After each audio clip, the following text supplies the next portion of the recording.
So now I'd like to call on the rest of the panelists, and I'll introduce them as I go along.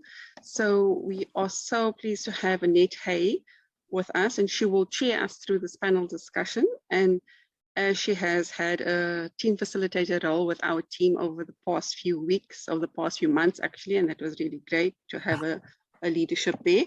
So just some background on Annette. So she's a senior research delivery support partner at Coventry University, and that's in the West Midlands, UK. She has a particular interest in equality, diversity, and inclusion in higher education. And yes, and as I said, she was our team facilitator, and she'll guide us through this panel discussion. And joining Barbara and Sarah as well is Professor Collen Masimirembwa. He is the founder of the African Institute of Biomedical Science and Technology in Zimbabwe. He's also the current president of the African Pharmacogenomics Consortium. His research focuses on pharmacogenetics and clinical pharmacology. And in his role as director of the Institute, he also supports the development of research management capacity in his team. And then I also like to invite Dr. Anne Priest. She's also a member of our team, and she is a research development manager at International Development Research Office, I think at Bath University. She has secured funding that supported a grant writing workshop at the National Autonomous University of Mexico. She has also worked at the UK National Environment Research Council as a program manager, and has a master's in environmental science at the University of, she achieved at the University of Virginia, and also a PhD in biology at the University of Bath. So we are so pleased to invite all of these panelists, and we'll hand over to Annette. Thank you so much. Okay, thank you very much, Michelle. So hello everyone, and thank you, Michelle, for the introductions. It's a genuine pleasure to meet you all, the panelists. I've not met all of the panelists until today, and to participate in this panel session, as this is something that I feel very passionately about for quite a long time. As Michelle just alluded to, I'm very engaged in work around equity, diversity and inclusion. So I'm really looking forward to this discussion. So I'm mindful of the limited time that we have. So I'd just like to thank Sarah and Barbara, first of all, for sharing their very interesting and thought-provoking presentations, which have so diligently demonstrated some of the opportunities, benefits and challenges that exist when we aspire to create international collaborations which are equitable and inclusive. Sarah, I think your presentation really highlighted the importance of research managers and administrators to actually taking the extra time needed to actively think about how we plan to work inclusively with international partnerships and colleagues. You outlined and defined the significance of context and some of the guiding principles for how we plan to work together, including giving some examples, useful examples. And what I took from your presentation, Barbara, was how important it is for all of us to understand the role that organisational cultures, leadership styles and communication practices have on our approach to planning for and delivering equitable international partnerships. As well as, I noted that you kind of reinforced the importance again of local context and the settings in order to minimise conflict and misunderstandings. I can see that both of your presentations have generated some really good questions. So on that note, I'm going to start off by asking a question myself before taking questions that have been posted in the chat.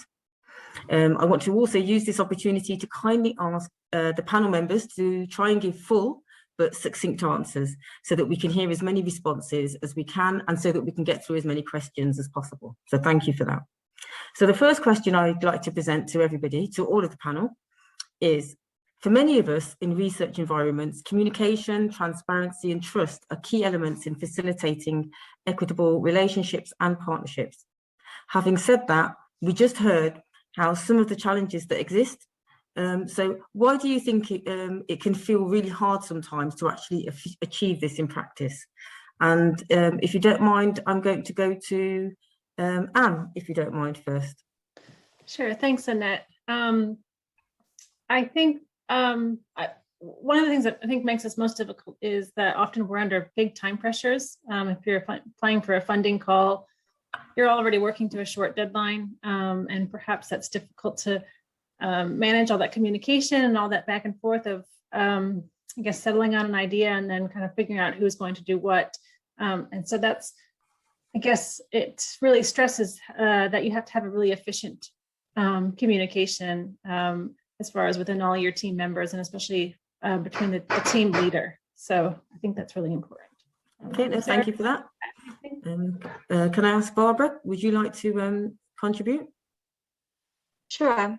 I think part of the problem also is that we are still very much siloed and ring-fenced in our thinking about whose job is what, and instead of actually breaking down those barriers and considering everybody valuable members of the team that will contribute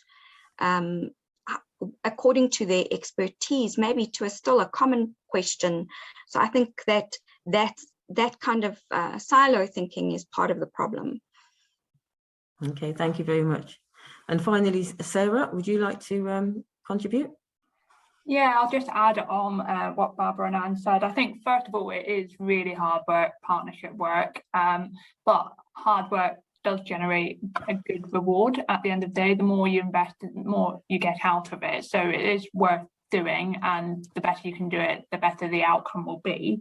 And there are so many barriers and obstacles and kind of constraints that stand in the way, but it's part of that effective communication, but also understanding the priorities within that partnership work, what is important, what's not important, because a lot of things can feel important but might not actually be important at that moment in time. So understanding priorities, does everyone know those?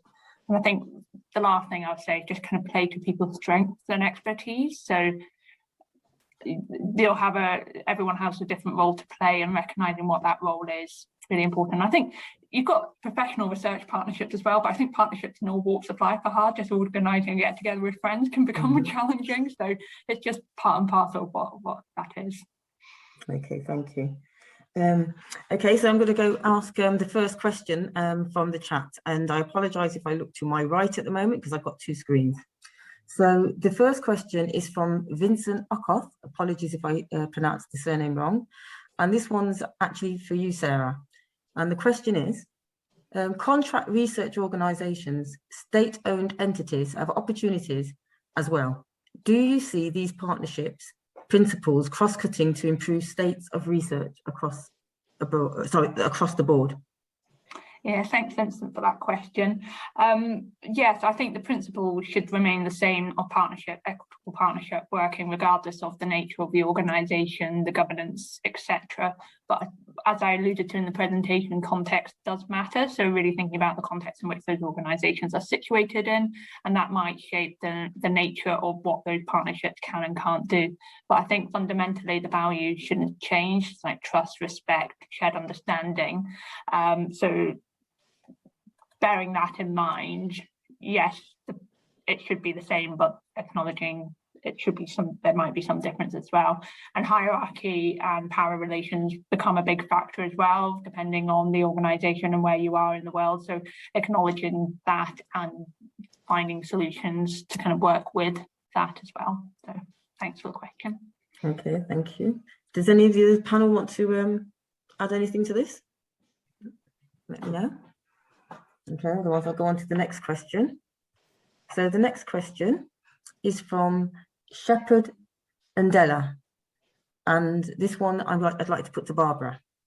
And the question is, it's quite a long one, so you may want to make a note. So setting and running equitable partnerships, kindly comment on the same, especially regarding vital research questions that arise along the way. For example, COVID-19 has brought about completely new dynamics, which when not addressed, they may render efforts set to project inception irrelevant. The new focus may require new skills and knowledge, which may not be available in the partners. Changing setups has always proved difficult with the government partners mainly. So I think somebody wants some, I think it's more of a comment to you, Barbara. Have you got a comment on that? just that we're all in this stage now where funders are re-looking at what are the implications in terms of COVID on our projects, and looking for mitigations or alternatives to address final delivery. So absolutely, but hopefully it doesn't impact to the extent that a project becomes entirely uninitiatable or complete or able to be completed. Okay, thank you. Barbara, would any of the other panelists like to make a comment on that? I mean, the COVID situation and, you know, ODA is quite topical. Does anybody want to say anything? No? Okay, well, I'll go on to the next question. So the next question is from Michelle Skelton, and this one is for all of the panel, so all be prepared to answer. Can each of the panelists briefly explain how they manage stakeholder expectations? And they've given some examples, or Michelle's given some examples, so funders, communities, and team members. So how do you manage expectations? So can I ask, if you don't mind, can I ask Anne if you can perhaps answer this question first? Sure. So I guess in those situations when you are working with lots of stakeholders, I think it's really clear to be, or it's really important to be clear at the outset of those expectations as far as deadlines, what sort of funding is available. Perhaps it's really important that everyone is also aware of what needs to be accomplished and who is responsible for perhaps certain tasks within that list of responsibilities, and just ensure that everyone is on the same page as far as what we're dealing with. Okay, thank you very much. Karen, can you not Karen, sorry, Sarah, can you give a response, please? Yeah, just similar to Anne. So I've got notes in front of me on this matter actually. So I would say there's kind of 5 things: a robust project plan, effective communication, kind of shared understanding of priorities, clear boundaries, tailored strategies, understanding that each stakeholder might have different requirements in terms of how you might manage their expectations. But I think managing expectations it's very, very tricky because expectations change. Some expectations might be more significant than others, depending on their stake in the project. But some people might shout a bit louder than others. So it's a very challenging one. But I think if you kind of set, like Anne said, get it all kind of clear at the outset, which is easier said than done if it's a new project and you're not quite sure what the expectations might be. But if you get as much as you can from the outset and just kind of staying firm with that, because as soon as you start to creep beyond the scope of, let's say, the project and slip on expectations, then it can be a slippery slope. But yeah. Yeah, can I just push you on that, Sarah, because you've given some, you know, lots of good examples, but is there anything unique or, you know, around international collaborations in terms of, you know, all of those things that you said that are all definitely very good tips? Is there anything in particular you think that is, you know, is particular about international collaborations that you have to do differently or think differently? Yeah, so from my experience, so at the moment I'm kind of project manager of a project with India, China and Brazil, and there's things associated with understanding institutional requirements around contracts and methods of communication, and it's working. Actually, we have to operate within the boundary of our legal contract terms, but other organizations have their sort of terms as well relating to their country, and sometimes you only find that out when you're too far down the line. So there are some, you know, different context requirements that need to be considered, and then communication as well. For example, Zoom, Microsoft Teams, these are really practical things, might be quite common, but working with China, they use WeChat a lot, which is something I don't have familiar experience of, but it's kind of understanding actually everyone's got a different way of working, and learn quite quickly what that way of working is and see if there's a mutual ground on that basis. Okay, thank you very much.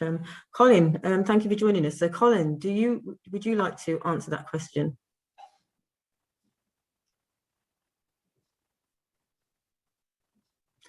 Okay, I know Colin's here, but maybe he's having some technical issues. So I'll go to Barbara, and then hopefully Colin might be able to join in. Barbara?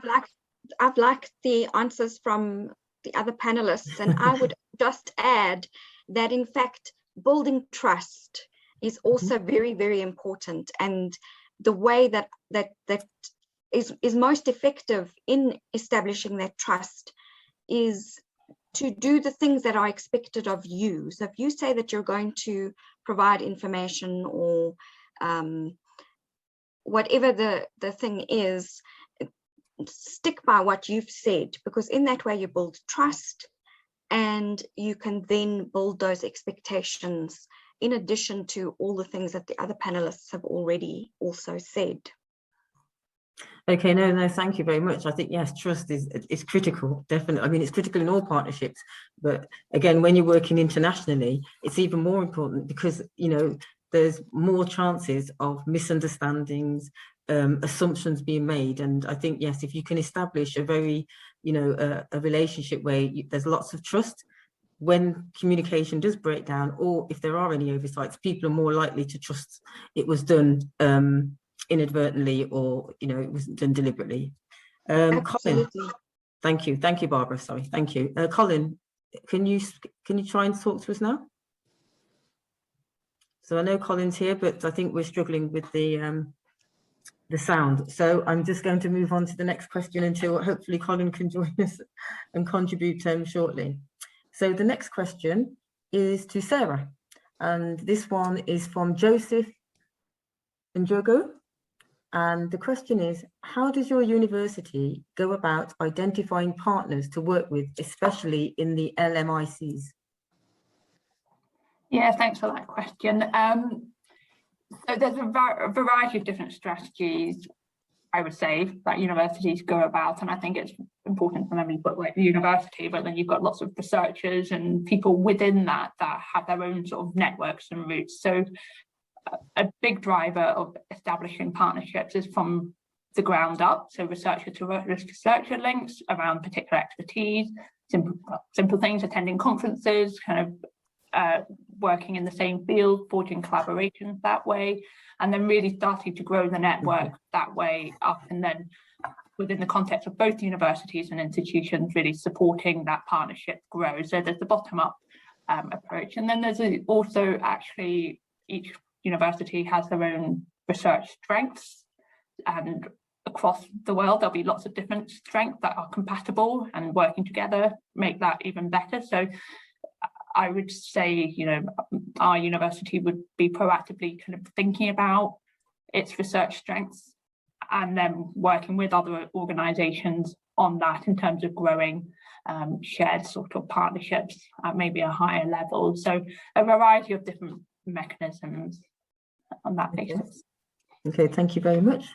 Our next question is, I'd like Barbara, if you don't mind, to answer this question. It's from Rose Nyanga, and the question is, does the association have a way of assisting, and well, I suppose it leads on to the last one, does it have a way of assisting LMICs to get partners from the UK or EU?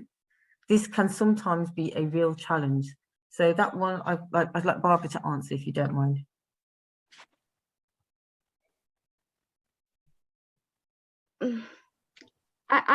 I'm not sure. I'm not really involved with that aspect of things. But perhaps it should go to someone else on the floor. Sorry, okay, I apologise for that. I think the reason why I put it to you is because it was asked, somebody put the question out when you were speaking, so the assumption was that you'd said something. No, maybe that's fine. It's just a little bit outside of my your scope. That's fine. So thank you, Barbara. Does anybody else on the panel have an answer for that question? So that question again, just to repeat it, was, oops, let me just go. I've gone past it now. I'm just going to repeat the question. It was, does the association have a way of assisting LMICs to get partners from the UK or EU? Because this can sometimes be a real challenge. Does anybody have an answer or comment? I don't think I can say officially, but I suppose generally, I I'm not quite sure what's meant by association, but there are different networks within the UK, such as University UK International. We've got our ARMA network, we've got the UK Collaborative for Development Research.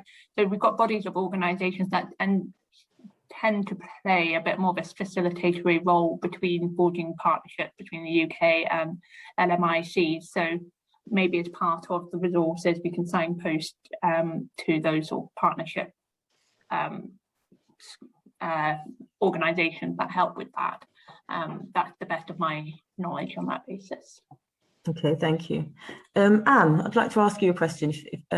So can you perhaps share any key lessons or very kind of repetitive challenges that you've come across in terms of setting up international collaborations? Is there something you can share with us?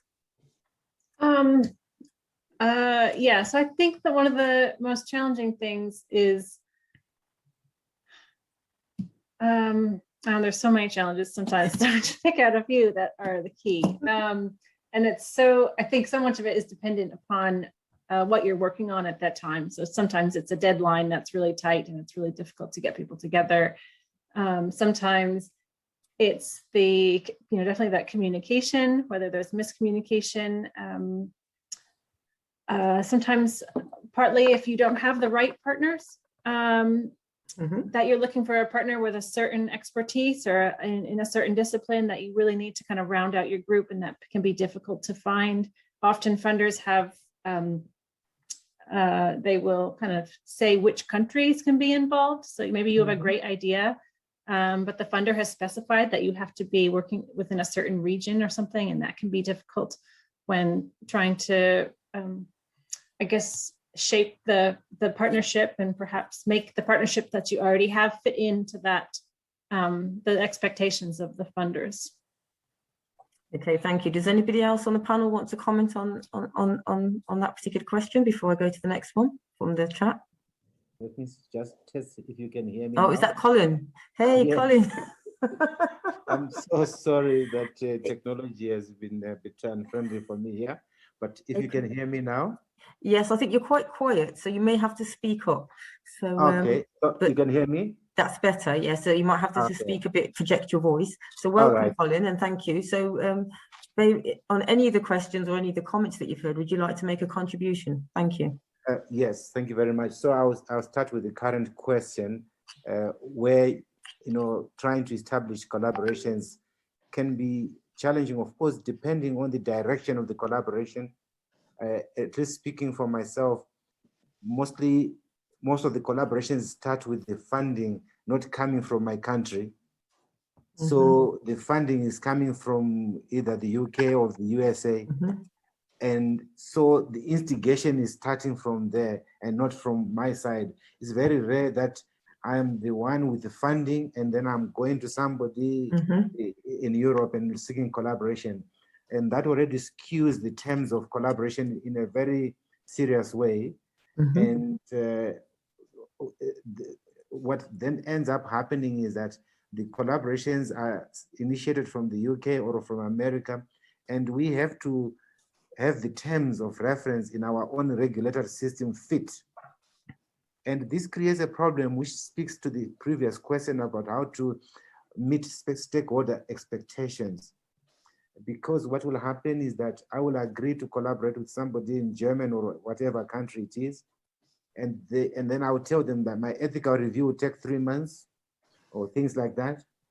But when actually on the ground to get that ethical approval can end up taking 6 to 8 months, which then builds levels of mistrust or not agreeability on the targets which we might have agreed on. So this has really continued to create challenges for us, at least for myself. And I would want to think that maybe other colleagues in my setting might be experiencing this. And then the interpretation of lack of progress then appears like inefficiency on your part as a researcher.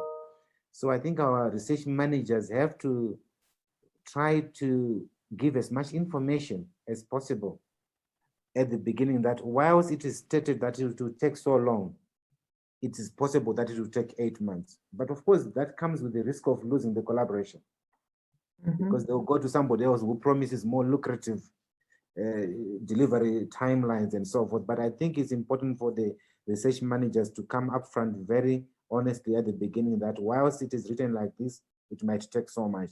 And if you look at these times of COVID, the changes that happen in the field are so erratic and radical, and differs from region to region.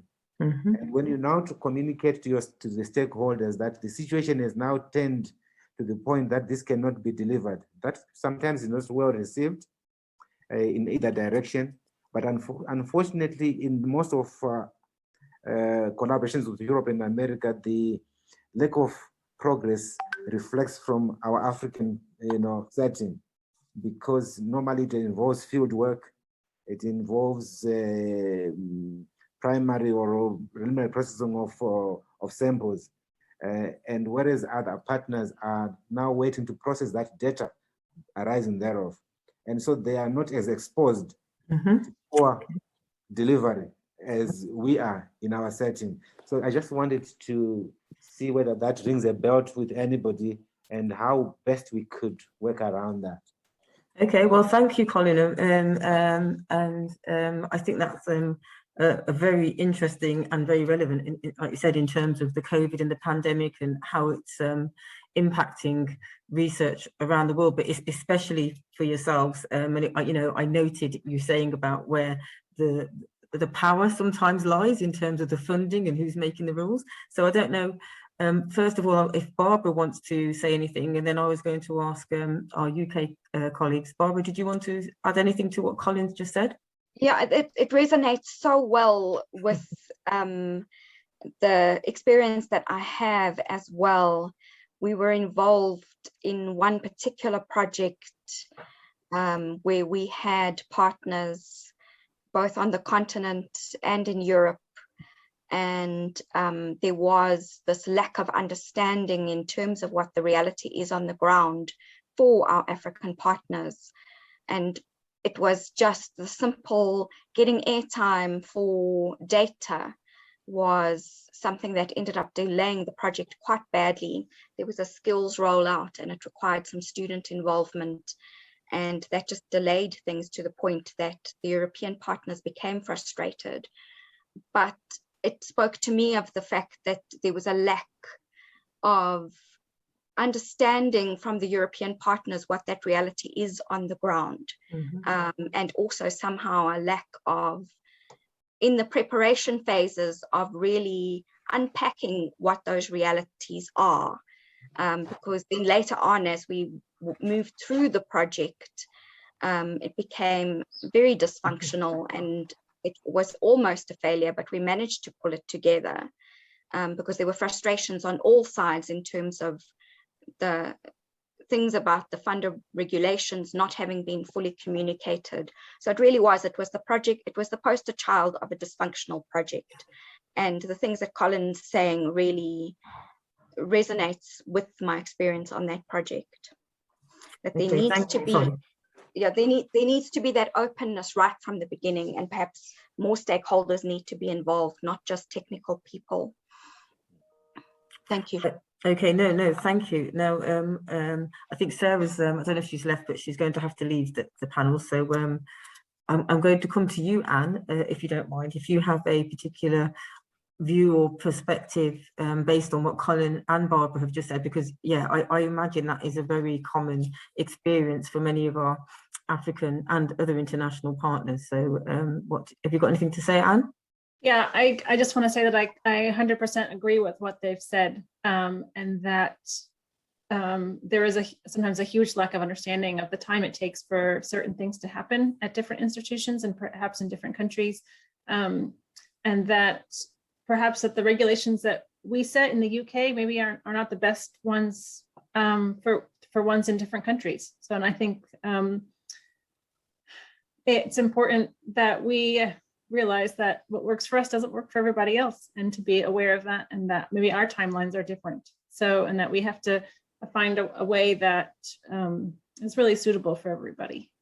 So I definitely agree with that. No, thank you. And perhaps there's something we can do in the UK you know, in terms of, you know, challenging the funders and, you know, and the powers that be in terms of how we actually deliver projects that are international. So, you know, so not just, so we don't just leave it to the international partners or our African partners to actually raise it. We should be doing it in solidarity with them, because we know the practicalities ourselves as research managers and administrators, that actually what they're saying is very true in practice. It sounds great on paper, but there are very real differences in terms of time and delivery and, yeah, all sorts of things that are going, resources.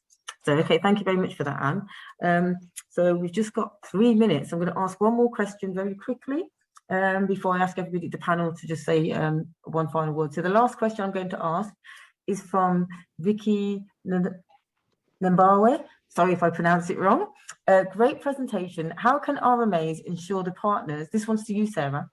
Oh, Sarah's gone, hasn't she? So, oh, Sarah's gone. So I'm going to have to ask a different question. I'm going to go to one for Barbara. This one's from Simon Glasser. Could you give an example of an absorptive capacity of how it is experienced in practice? So if you could do that very briefly, Barbara. Sure. An absorptive capacity. So absorptive capacity is the ability to take on different pieces of information and then put them into practice in such a way that meets the requirements overall. So it's being able to absorb that information and then put it out into the world. And Sarah had quite a good example where she was talking about the different realities and being able to assimilate all of those things and then making decisions for the project. So all of the things that we've been talking about now, in fact, Collen's example, that as research managers, we need to be able to take on board all of these different realities, the conflicting reality of what the funder wants, the challenges on the ground, and then try and put it all together in a way that intelligently deals with actually successfully negotiating all of that to a successful outcome. Okay, thank you very much. Okay, and before we, I wrap up, Collen, is there something you'd like to say, if you don't mind, in like 30 seconds or more? Apologies, but yeah, we're coming to the end. So Collen, is there something you'd like to say as your final word?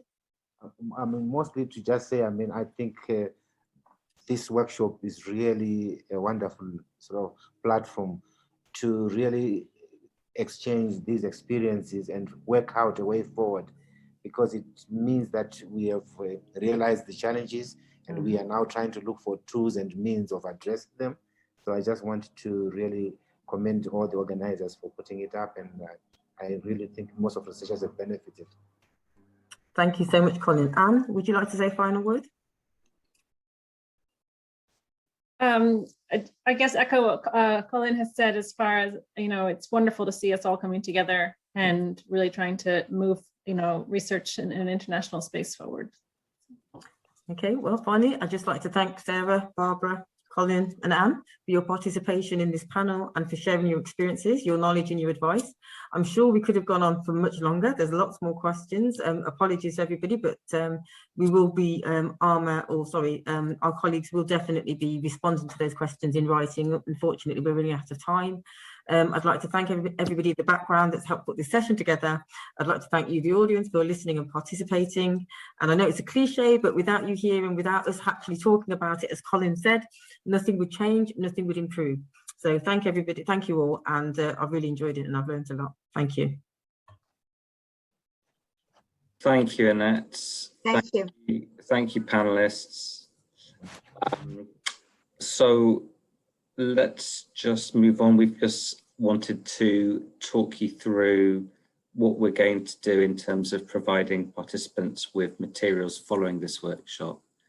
So I'm just going to share my screen, and then my colleague Elsa from Cardiff is going to talk you through that. So just bear with me a second.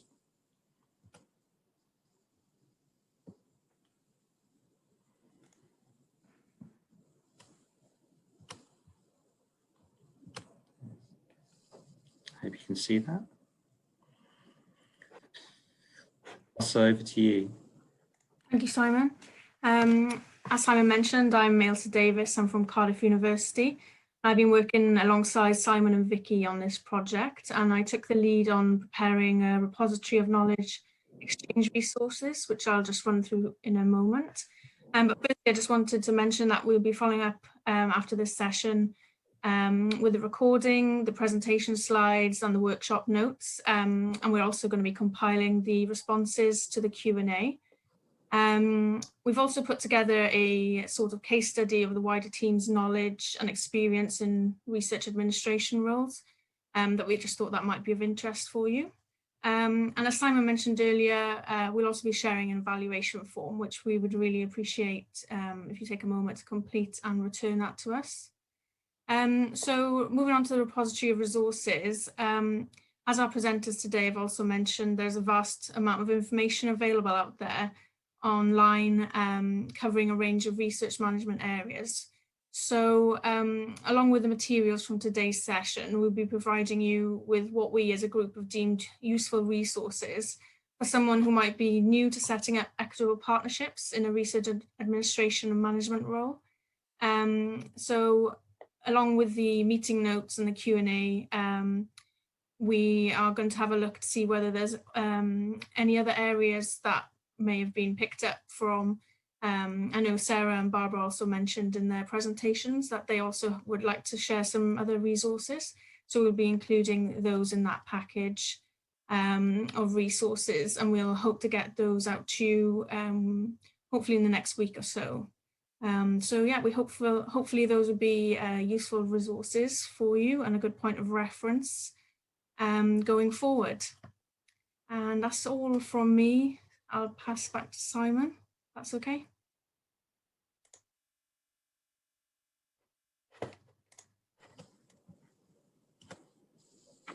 Thanks, Elsa. Thanks very much for that.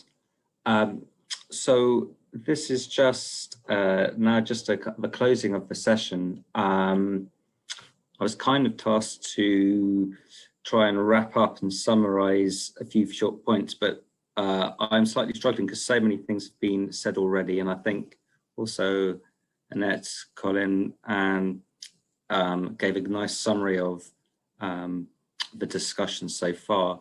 I guess one thing I just echo that was mentioned was how important it is to build international relationships between research managers and administrators, as well as at the academic level. I really think that's something that's really key to supporting equitable partnerships.